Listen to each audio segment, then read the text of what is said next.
లద్దాఖ్ అల్లర్ల తర్వాత మొత్తం దేశం దృష్టి ఓ వ్యక్తి వైపే మళ్ళింది. ఆ వ్యక్తే సోనం వాంగ్చుక్.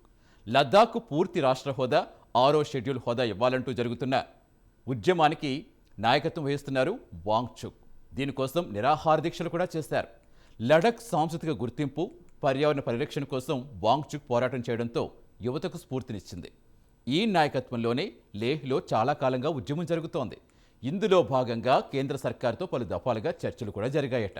అవి కొనసాగుతున్న సమయంలోనే వాంగ్చుక్ 15 రోజులుగా దీక్షకు పూనుకున్నారు. నిరాహార దీక్ష తర్వాత పరిణామాలు యువతను అక్కడి ఆగ్రహానికి గురిచేశాయి. దీంతో ఆ జిల్లాలో హింస మొదలైంది. యువకులు స్థానిక బీజేపీ కార్యాలయం, పోలీస్ బలగాలపై దాడి చేశారు. జన సమూహం నియంత్రించేందుకు పోలీసులు కాల్పులు కూడా జరిపారు.